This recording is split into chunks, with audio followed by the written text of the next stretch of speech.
What's going on, Guardians? It's Tizzle here, and in this video, I just wanted to talk about a couple things from the TWID this week. So the first one is a big shout out to my community and the Bungie community as a whole. In less than 24 hours, they surpassed $777,000, which was their original fundraising goal. And you guys contributed to that. I mentioned in my last couple solo GMs that my friend TJ had started his own page. And we've actually raised over $200 at this point now. So thank you all for that. It means a lot. And there is a link to that if you want to donate to that one yourself and get some cool emblems and stuff. So yeah, I just wanted to say thank you. That was pretty cool. It's the first time I've been involved in raising money for like the Bungie Foundation and stuff. And yeah, like I said, I just wanted to thank my community. The next thing is about some stuff in the TWID. I don't really cover a lot of This Week in Destiny unless it's Sandbox related, and this one certainly is, and something I'm very, very excited for, so I just wanted to give my thoughts on it. So these are the artifact perks that will be coming on Tuesday. We've got Anti-Barrier Sniper Rifle, so this one was around back in the day. It's very, very strong, and yeah, it's just going to be a nice addition. Because really, Anti-Barrier Pulse is the only good one we really have right now. SMG is okay, but it's not great in high-end content, especially if you're a bit more passive player. Aggressive players can use it effectively. But yeah, that's nice. Authorized Mod Scavenger is going to be really nice. I just ran into a situation where I kind of had to throw my build off a little bit because these normally cost 3. It says significantly reduced, so they're probably only going to cost 1 now. So that will be nice for build crafting.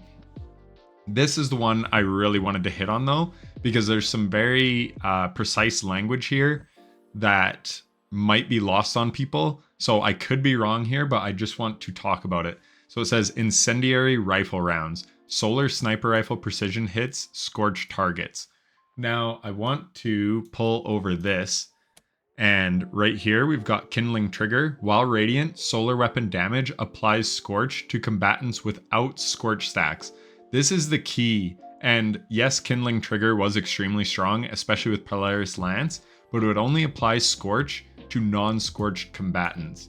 So if something already had Scorch, it wasn't going to apply more Scorch.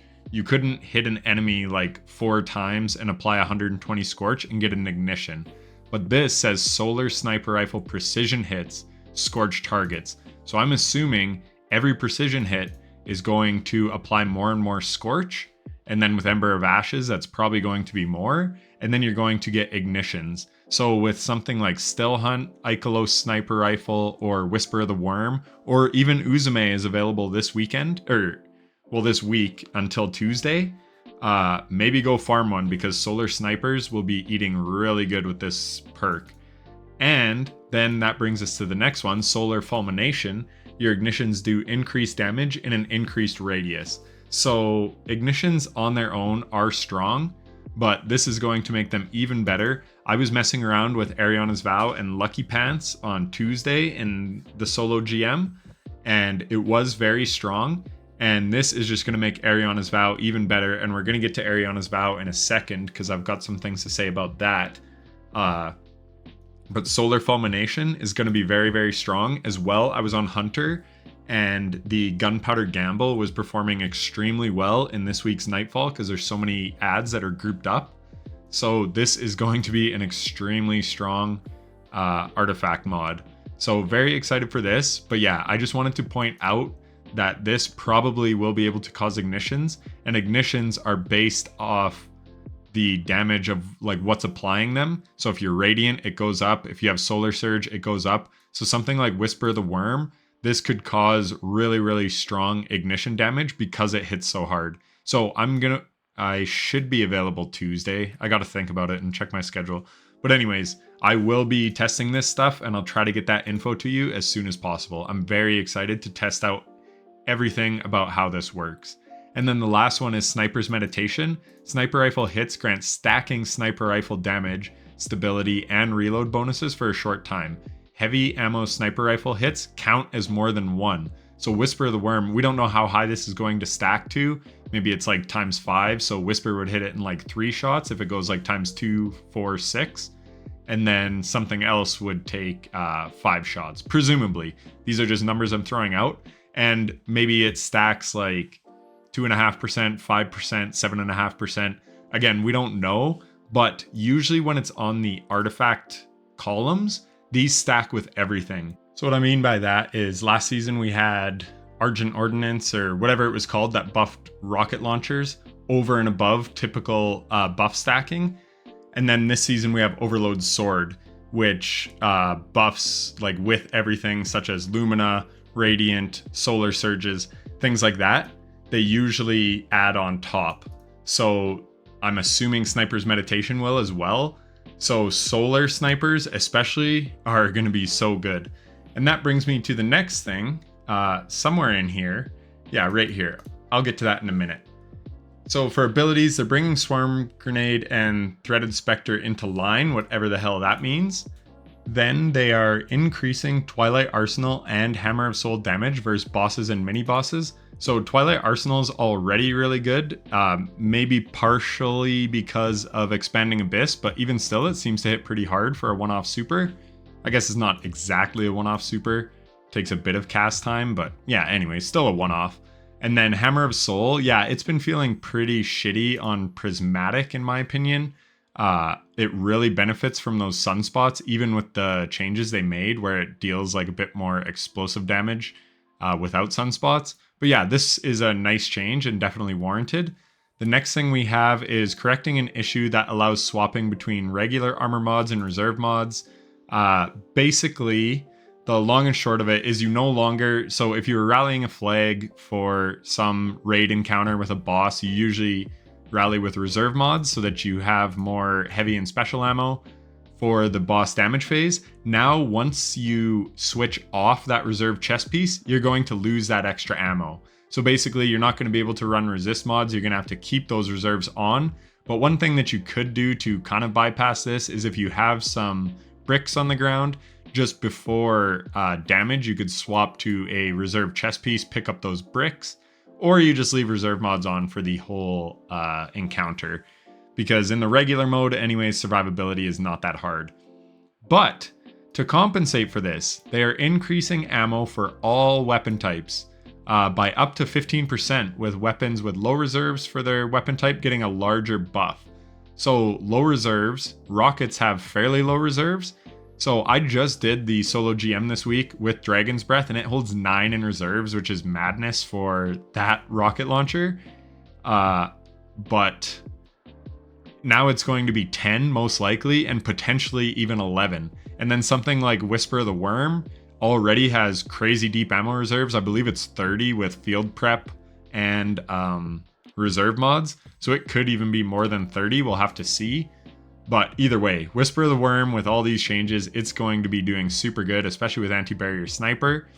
And then they reduced the cost of reserve mods by 1, which is really nice. 3 was too expensive. So 1, it might be worth running in like a GM. You could just run, so for the instance this week, I would run Arc Resist, Concussive Dampener, and 1 reserve mod for like a Dragon's Breath or something. So again, actually, honestly, kind of a nice change. And I'm really happy for Anarchy because its total reserves did get slapped. And this should bring it up by at least 2 shots. So yeah, it's basically going to help every weapon in the game. Specials, heavies, everything. Increasing Tech Scout Rifle damage by 30% in PvE. That's a massive buff. Mossy Max on Twitter, he breaks down like how hard each archetype hits and everything. And anyways, when you're talking a 30% buff, that's massive. So these are going to be feeling pretty good in PvE now. And there's a new seasonal one, it's Solar. And then there's a couple in the game. There's a Trials one, there was a Ritual Weapon one. There's the one from the Spire of the Watcher dungeon. So yeah, I'm actually curious to try this out. Reduce flinch for sniper rifles by 50% versus combatants in PvE. Again, that's only going to help Whisper the Worm, and this was needed. The flinch is honestly pretty insane on snipers right now, so that's a lovely change. I'm a big fan of that. Increased Ariana's Vow damage by 67%. So this is huge, and there's a big reason why. And I actually want to talk about that a little bit with Anti-Barrier Sniper, because snipers, they're crit-based weapons, right? fucking barrier knights for multiple years now have not been taking crit damage, and they used to take crit damage like when they pop their shield. Now they no longer do. And I was running the GM Nightfall this week, which has barrier knights in it, and Ariana's Vow will not one tap their barrier shield if you don't hit a crit. Same with the barrier servitors, but that's fine because that's a skill issue if you miss a crit on the barrier servitor. But on the freaking knight, you don't have a choice. So if you don't have a weapon damage buff like Radiant and Solar Surges or something, you just weren't able to one-shot the shield. And the reason that's such a problem on Ariana's Vow is because it has this perk called Death at First Glance, and after you miss a crit or don't break the shield, your damage goes down by something like 30%. I could actually pull it up here. Let's just quickly look.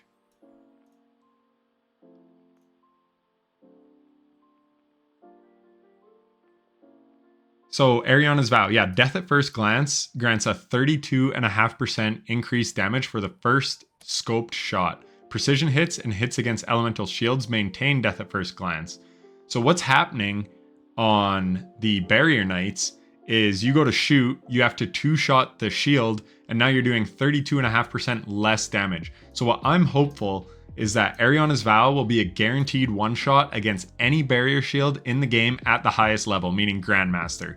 Because like in a Legend or Expert, however they freaking call them now, in a lower one, you could probably still one-tap a shield even if you don't hit a crit. And then I do believe you maintain that bonus. I'm not 100% sure. I'd have to test it. But anyways, another reason it was a problem is because when you break the barrier champion shield, it triggers an ignition or a solar shield. So now that it's doing more damage, presumably the ignition that you, the ignition damage you do should be 67% more now. Again, I'm not 100% sure. I need to test this, but because it's doing 67%, this is not a 67% damage increase. It's a 67% damage increase to barrier shields only. And I made a tier list of the top primary weapons in the game, and Wishender was on there. And I said, it's absolutely absurd that Wishender, a primary, can one-shot, body shot any champion shields, even in GMs, yet a special weapon whose whole niche basically was that it's an anti-barrier weapon could not one-tap a barrier shield. So I'm guessing they're making it so that this will destroy any barrier champion shield in the highest of content. And that's going to be especially strong because, like I said, ignitions scale to the damage that they're hitting.